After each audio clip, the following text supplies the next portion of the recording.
میں کہ 19 مجرمان کو ان کی سزاؤں کو معاف کر دیا ہے، تو میرا خیال ہے یہ بہت بڑی بات ہے۔ اگر ہم اپنے ملک کی فلاح یا ویسے دیکھیں، انسانی حقوق کی بنیادوں پر دیکھیں، تو میرا خیال ہے کہ بڑا اقدام ہے اور اس کو سراہا جانا چاہیے۔ دیکھیے، پہلی بات تو یہ ہے کہ یہ واقعتاً میرے لیے ایک اور طرح سے خوشی کی بات ہے۔ جی، وہ یہ ہے کہ پی ٹی آئی اور حکومت کے مذاکرات شروع ہو گئے ہیں۔ یعنی دوسرے لفظوں میں پی ٹی آئی جو ہے وہ چوروں اور ڈاکوؤں کے ساتھ بات چیت کرنے پہ رضامند ہو گئی، بالآخر بیٹھ گئے اکٹھے اچھا، اور بات چیت شروع ہو گئی، وچ از اے گڈ اومن، اچھی پیش رفت ہے۔ ہاں سیاست میں بات چیت مذاکرات کے ذریعے ہی طے ہوتی ہے۔ بالکل، یہ چڑھائیاں کر کے، حملے کر کے، کچھ بھی نہیں ملتا۔ یہ اس سے کچھ بھی نہیں ملتا۔ اور آپ نے دیکھا کہ 2 سال کا پورا وقت ضائع کر دیا پی ٹی آئی نے مذاکرات کی آپشن کو نہ استعمال کر کے۔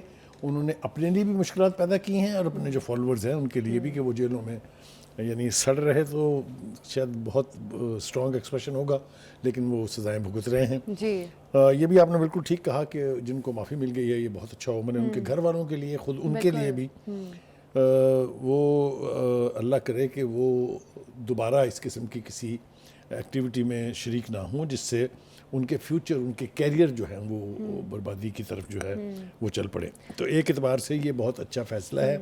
اور دیکھیے، ہوتا یہ ہے کہ جب آپ اپنے جرم کا اقرار کر لیتے ہیں اور جب آپ یہ گارنٹی دیتے ہیں کہ میں ایسا دوبارہ نہیں کروں گا، تو پھر حکومت ہو، چاہے وہ سویلین حکومت ہو یا کوئی بھی حکومت ہو، اس کے پاس کوئی آپشن رہتا نہیں ہے سوائے اس کے کہ ان کو معاف کر دیا جائے۔ تو یہ ایک اچھا اومن ہے۔ اچھا بخاری صاحب، جیسے شروع میں تاثر دیا جا رہا تھا فوجی عدالتوں کا کہ فوجی عدالتوں سے کبھی بھی سزائیں انڈو نہیں ہو سکتی، پھر D G I S P R کی پریس کانفرنس، اس میں بھی یہی لگ رہا تھا کہ شاید اب کوئی اور راستہ نہیں نکلے گا، لیکن یہ بڑی بات ہے کہ ان کو معاف کر دیا گیا۔ ہم نے دیکھا کہ یو ایس، یو کے، یورپین یونین کی جانب سے بھی تحفظات کا اظہار کیا گیا تھا کہ یہ انسانی حقوق کی منافی ہے۔ تو کیا کسی پریشر کی بنیاد پر بھی ایسا فیصلہ آ سکتا ہے یا معافی کی بنیاد پر ہی یہ فیصلہ کیا گیا؟ دیکھیے، یہ میرے خیال سے یہ معافی کی بنیاد پر ہی ہوا ہے۔ ٹھیک ہے کہ پریشر ضرور تھا، یورپی یونین کا سٹیٹمنٹ آیا، اس سے پہلے امریکہ کے وہ جو ہی اینڈ شی کا جن کا فیصلہ نہیں ہوا ان کے بیانات آئے تھے، تو برطانیہ کی پارلیمنٹ کے بھی کچھ لوگ بولے تھے اس کے اوپر۔ وہ پریشر اپنی جگہ ہوتا ہے، لیکن آپ نے دیکھا کہ اس کے جواب میں حکومت کے ہر بندے نے کہا تھا کہ we will resist these pressures,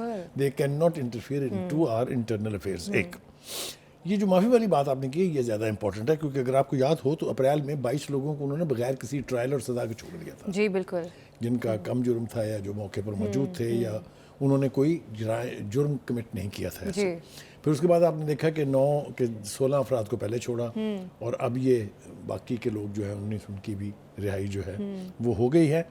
بنیادی وجہ اس کی یہ ہے کہ کچھ لوگ کافی سزا کاٹ چکے تھے، جن کو 2-2 سال سزا تھی، وہ 1 سال سے اوپر تو ویسے ہی جیل میں رہ چکے تھے، 1-1.5 سال سے۔ اور دوسری بات یہ ہے کہ اگر آپ سزاؤں کا کانسیپٹ دیکھیں تو 3 طرح کی سزائیں ہوتی ہیں۔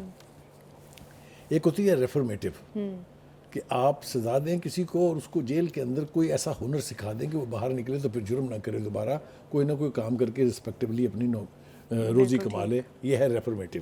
دوسرا ہے پیونیٹو، آپ نے جرم کیا ہے، آپ کو اس کی سزا دی جائے۔ اور تیسرا ہے ڈیٹرنٹ، یعنی ایسی سزائیں جس کو سن کے دوسرے لوگ عبرت پکڑے۔ تو یہ ان 3 کیٹیگریز میں سے ایک کیٹیگری بالکل یہی ہے کہ آپ نے اپنے جرم کا اقرار کیا، آپ کو احساس ہوا، آپ نے معافی طلب کی، آپ نے گارنٹی دی ہم دوبارہ نہیں کریں گے، اور آپ کو رہائی مل گئی ہے۔ جس طرف غالباً آپ کا اشارہ ہے، جو میں اگر صحیح سمجھا ہوں، جن کے جرائم نوعیت کے اعتبار سے سنگین ہیں، ان کے ٹرائل جو ہیں وہ ابھی چل رہے ہیں، اور وہ تھوڑی دیر لگے گی ان میں۔ یہ وہ لوگ تھے جن کے چھوٹے جرائم تھے، جن کو جلدی جلدی ان کی ہیئرنگ کر کے ان کو سزائیں دے دی گئی ہیں۔ تو یہ تو ہو گیا سزاؤں کا، لیکن جیسا آپ نے بھی کہا اور میں خود اتفاق کرتا ہوں اس سے کہ یہ گڈ اومن ہے کہ وہ مائیں، وہ بہنیں جو ترس رہی تھی اپنے عزیزوں سے ملنے کے لیے، انہیں ملاقات کی اجازت بھی نہیں دی جا رہی تھی۔ وہ تو سپریم کورٹ کے انٹرونشن کے بعد یہ ممکن ہوا تھا کہ ان کی ملاقات کرائی جانے لگی تھی۔ اگر آپ کو یاد ہو تو اٹارنی جنرل نے گارنٹی دی تھی کہ ہم سب کی ملاقات کرائیں گے۔ یہ تو گئی ہے۔ آ جائیں مذاکرات کے اوپر واپس۔ جیسا میں نے کہا کہ یہ بہت اچھا اومن ہے کہ مذاکرات ہوئے ہیں۔ آج عرفان صدیقی صاحب جو ہیں انہوں نے بعد میں آ کے پھر میڈیا کو بتایا ہے کہ جی آج کیا ہوا ہے۔ اچھا بخاری صاحب، اب مذاکرات والی بات، سوری میں آپ کو انٹرپٹ کر رہی ہوں، مذاکرات جیسے آج مذاکرات کا دوسرا دور شروع کیا گیا، اور تو یہ ذرا لکھ کے لے آئیے، اچھا، یعنی ایک چارٹر کی صورت میں بھیج دیں، پھر ہم اپنے وکلا سے مشورہ کریں گے، ہم اپنی لیڈرشپ سے مشورہ کریں گے، پھر آپ کو بتائیں گے ہم کس حد تک جا سکتے ہیں۔ ٹھیک ہے۔ میرا نہیں خیال کہ بانی پی ٹی آئی لکھ کے دینے پہ راضی ہوں گے، یہ میرا گٹ ریئیکشن ہے، اب دیکھتے ہیں کیا ہوتا ہے۔ اس لیے کہ بانی پی ٹی آئی یہ فیس لے کے میڈیا کا یا اپنی لیڈرشپ کا سامنا نہیں کریں گے کہ جی آپ نے تو لکھ کے 9 مئی کی معافی مانگی ہے یا 9 مئی سے کے جرائم سے یعنی اپنے آپ کو رہا کرانے کی بات کی ہے. تو مجھے لگتا ہے کہ اس کے اوپر اڑپھس ہوگی. اگر نہیں ہوتی ہے تو بہت اچھی بات ہے. پھر اس کے بعد حکومت جو ہے وہ اپنی مشاورت کرے گی. انہوں نے کہا ہے اپنے عرفان صدیقی صاحب نے کہ اگلی ملاقات میں جو کہ ایک ہفتے کو آئندہ ہفتے ہوگی وہ اگر ہمیں چارٹر آف ڈیمانڈ مل گیا پھر اس کے اوپر ہم اپنی مشاورت کریں گے. یہ انہوں نے کہا. ہاں بالکل بالکل. دوسری بات جو 2-3 اور اہم باتیں ہیں وہ یہ ہیں کہ ایک تو عام انتخابات کے بارے میں جو 8 فروری کے الیکشن کے بارے میں جو سٹینڈ پوائنٹ تھا پی ٹی آئی کا اس کا تو کہیں ذکر ہی نہیں ہے. اور پھر 26ویں ترمیم. ہاں یعنی آپ یہ دیکھیں کہ اگر میں یہ اسیوم کروں کہ پی ٹی آئی اپنے 2 بڑے مطالبوں سے پیچھے ہٹ گئی ہے تو یہ غلط نہیں ہوگا. کیونکہ اگر وہ ہوتا تو اس کا ذکر آج ہونا چاہیے. بالکل بالکل. جن 2 پوائنٹ کے اوپر بات ہوئی ہے ان کے اندر نہ 8 فروری کا الیکشن ہے اور نہ ہی وہ اپنے 26ویں ترمیم جو ہے اس کی واپسی ہے. اس کی بنیادی وجہ یہ ہے ایک تو یہ کہ الیکشن روز کرانا تماشا لگانا جو ہے آسان کام نہیں ہوتا. اس کے اوپر بے پناہ سرمایہ خرچ ہوتا ہے. اس کے اوپر بے پناہ حکومت کی ایفرٹس خرچ ہوتی ہیں. بے پناہ ادارے اس میں انوالو ہوتے ہیں. اور اسی طرح سے جو 26ویں ترمیم ہے وہ چونکہ آئین کے تحت ایک پارلیمنٹری ڈیموکریٹک پروسیس کے ذریعے ترمیم کی جاتی ہے آئین میں, اس کو بھی کسی کے مطالبے پر ختم نہیں کیا جا سکتا. اس کو وہی پارلیمنٹ جو ہے اسی 2/3 میجارٹی کے ساتھ پھر انڈو کر سکتی ہے. جی تو میں سمجھتا ہوں کہ یہ اچھا ہوا ہے کہ یہ 2 معاملے نکل گئے ہیں, کیونکہ اگر یہ بھی شامل ہوتے تو پھر بات شاید اگلے راؤنڈ پر بھی نہ جاتی. تو اس اعتبار سے اگر آپ دیکھیں تو ایک امید کی کرن پیدا ہو چلی ہے کہ شاید کچھ نہ کچھ پازیٹیو ہونے والا ہے. اور میں سمجھتا ہوں کہ عوام جو ہے چاہے وہ پی ٹی آئی کہ عمر ایوب صاحب شروع میں یہ بھی کہتے رہے کہ ہم 26ویں آئینی ترمیم سے پیچھے ہٹ رہے ہیں اور ہم الیکشن کے حوالے سے اس مطالبے سے پیچھے ہٹ رہے ہیں تاکہ مطالبات آگے بڑھ سکیں اور گورنمنٹ بھی کسی ایک نقطے پر اتفاق کر سکے. اب آپ کو کیا لگ رہا ہے, کیونکہ فیصل چودھری صاحب نے یہ بھی دعویٰ کیا ہے کہ عمران خان کو بنی گالہ منتقلی کی پیشکش کی گئی ہے, کیا لگتا ہے گورنمنٹ نے ایسی کوئی پیشکش کی ہے مطالبات سے مذاکرات سے پہلے؟ اپنے پروگرام میں 2 دفعہ یہ پوچھا تھا کہ بھائی یہ پیشکش آپ کو کی کس نے تھی؟ یہ جو آپ کی ایزمپشن ہے یہ کسی کا نام لے دینا کہ جی ہمیں آرمی چیف نے کی تھی, ہمیں پرائم منسٹر نے کی تھی, ہمیں انٹیریئر منسٹر نے کی تھی. کسی نے تو کی تھی نا آفر, کہ ہوا میں آئی ہے یا وہی آئی ہے.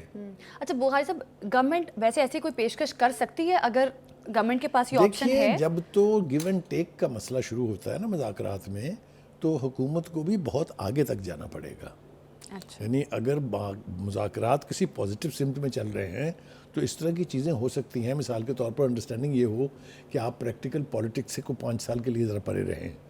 آپ بیٹھے جا کے بنی گلہ میں ہم آپ کو اجازت دے دیتے ہیں لیکن آپ ایکٹیو پالیٹکس نہیں کریں گے یا اتنے عرصے تک نہیں کریں گے. تو یہ معاملہ میں نے جیسے کہا کہ اگر مذاکرات آگے بڑھتے ہیں, چل پڑتے ہیں, تو اس میں اس قسم کی چیزیں سامنے آ سکتی ہیں اور اس پر عمل درآمد بھی ہو سکتا ہے. اچھا بخاری صاحب, آج عرفان صدیقی صاحب نے یہ بھی کہا کہ جتنی گنجائش ہو سکے گی اتنی گنجائش نکالیں گے. اب پی ٹی آئی کے تو 2 مطالبے ہیں کہ ایک تو بانی پی ٹی آئی کی رہائی اور 9 مئی سے متعلق جو گرفتار ہے ان کی رہائی کر دی جائے, اور دوسرا مطالبہ ان کا یہ ہے کہ جوڈیشل کمیشن بنایا جائے. اب آپ کو کیا لگ رہا ہے کہ کوئی ایک مطالبے پر اتفاق ہو سکتا ہے؟ کیونکہ عرفان صدیقی صاحب کا اشارہ تو اس طرف ہی لگ رہا ہے کہ کچھ گنجائش ہو سکتی ہے. دیکھیے میں نے جیسا کہا, عرفان صدیقی صاحب نے یہ بھی کہا ہے کہ جب ہمیں چارٹر آف ڈیمانڈ مل جائے گا, یعنی ان رائٹنگ ہمیں مطالبات کا پتہ چلے گا, پھر ہم اپنی مشاورت بھی کریں گے سیاسی لیڈرشپ سے اور وکلا سے بھی مشورہ کریں گے کہ کیا ہم قانونی طور پر یہ کر سکتے ہیں کہ نہیں کر سکتے ہیں. تو یہ تو میں نے کہا نا کہ یہ مرحلہ وار بات آگے بڑھتی جائے گی اگر دونوں طرف سے بہتر بیہیویئر ہو.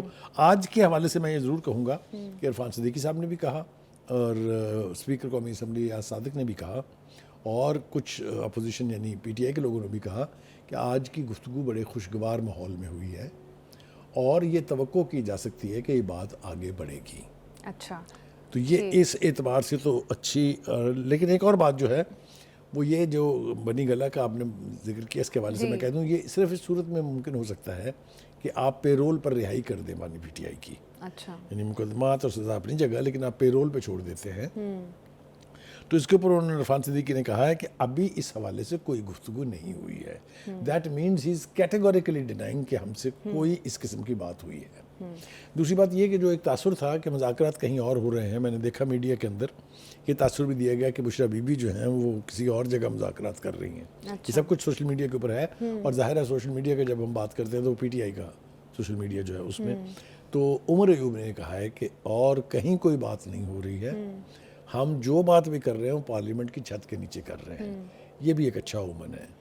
وہ جو ایک ضد تھی کہ ہم بات کریں گے تو ان سے جن کے پاس اختیار ہے، یا بات کریں گے تو ان سے جس کو فوجی قیادت یا اسٹیبلشمنٹ کہا جاتا ہے، تو اس سے بھی تھوڑا سا پیچھے ہٹنے کا اشارہ مل رہا ہے. بخاری صاحب، اب جس طرح سے اب بانی پی ٹی آئی کہتے ہیں کہ میں کوئی ڈیل نہیں کروں گا، اور ایون معافی والے معاملے میں بھی انہوں نے کہا تھا کہ میں کوئی معافی تلافی نہیں کروں گا، اب اگر واقعی ہاؤس اریسٹ والا آپشن دے دیں تو بانی پی ٹی آئی کے ماننے کے امکانات نظر آتے ہیں آپ کو؟ دیکھیے، وہ عرفان صدیقی صاحب نے ایک اور بات کہی ہے. اس نے کہا now the ball is in the court of the P T I. اب بال جو ہے وہ پی ٹی آئی کی کورٹ میں ہے کہ وہ کس حد تک گیو ان کرنے کے لیے تیار ہے. اب کیا بانی پی ٹی آئی لکھ کے دیں گے کہ جناب مجھے پے رول پہ رہا کر دیں؟ کیا بانی پی ٹی آئی لکھ کے دیں گے کہ 9 مئی کے مجرمان کی معافی مانگنے کے لیے تیار ہیں؟ معافی مانگ سکتے ہیں اگر ان کو بھی یہی آپشن دے دے، جس طرح سے 19 مجرموں نے معافی یہ کب نہیں تھا، اپنی جان یہ تو آرمی چیف نے اناؤنس کیا تھا. یہ تو پولیٹیکل لیڈرشپ نے کہا تھا کہ آپ قوم سے 9 مئی کے جو اقدامات ہوئے ہیں ان کی معافی مانگ لیں تو بات ختم ہو سکتی ہے. آپ کو یاد نہیں رہا؟ تو وہ اب بھی کر لیں اگر، تو میرے خیال سے بات آگے بڑھ سکتی ہے.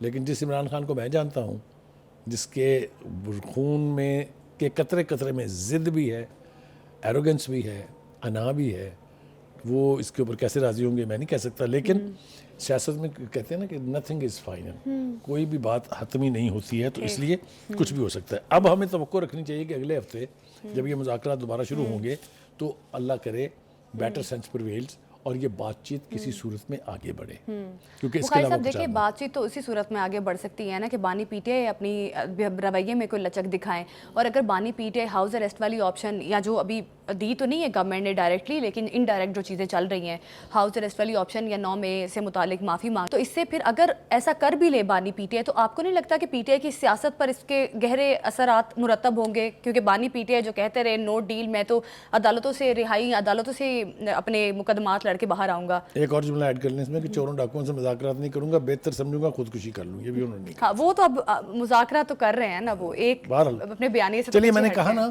کہ if better sense prevails on both sides، بات چیت آگے بڑھ سکتی ہے، نتائج نکل سکتے ہیں. پاکستان کی کافی تباہی ہو چکی ہے اکنامکلی، ہم ڈیزاسٹر کے بالکل قریب تھے، جو اللہ تعالیٰ کی بلیسنگ. میں نے کہا ہے نا کہ اس میں حکومت کی کوئی کارکردگی ہے یا نہیں ہے میں نہیں کہہ سکتا دعوے سے، لیکن اللہ تعالیٰ کی مہربانی ضرور شامل ہے کہ ہم ڈیفالٹ سے بھی بچے اور اب سارے مثبت اشاریے آ رہے ہیں. ٹھیک ہو گیا جی.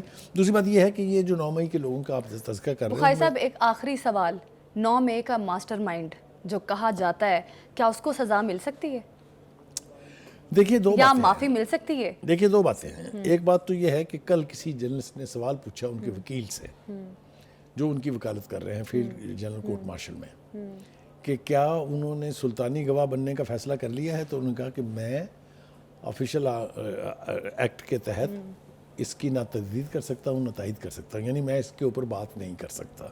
اچھا. لیکن سوال اٹ سیلف اور اس کا جو جواب ہے اس میں یہ کہانی کہیں نہ کہیں چھپی ہوئی ہے کہ وہ وعدہ معاف گواہ بن رہے ہیں یا کیا نہیں. ان کو معافی مل سکتی ہے؟ میں آ رہا ہوں، جب اگر وہ سلطانی گواہ بن جائیں گے اچھا. تو باقیوں کی جن کی گردن قابو میں آئے گی ان کے بارے میں کیا خیال ہے؟ اچھا. ان کی تو جان چھٹ جائے گی، ان کو تو معافی مل جائے گی نا. اگر وعدہ معاف گواہ کو تو سزا نہیں ہوتی نا اپروور کو. لیکن یہ ساری چیزیں جو ہے نا یہ ایونچویلٹیز ہیں جس میں بہت ساری چیزیں ایک ساتھ آگے بڑھیں گی تو کوئی پیش رفت ہو سکتی ہے. اگر یہ صرف توقعات اور خواہشات پر مبنی رہی تو میرا نہیں خیال کہ ایسا کچھ بھی ہونے والا ہے. دیکھیے دوسری بات جو یہ ہے کہ اگر ان کو سزا ہوتی ہے تب بھی، اگر سزا ہوتی ہے تب بھی، دونوں ہی صورتوں میں کچھ نہ کچھ پردہ نشینوں کے بھی نام اس میں ضرور آئیں گے. اچھا ٹھیک ہے. اور وہ پردہ نشین وہ ہیں جن کو D G I S P R اپنی زبان میں منصوبہ ساز اور سہولت کار کہتے ہیں. بالکل، ان معاملات میں کچھ اور بھی پردہ نشینوں کے نام آ سکتے ہیں.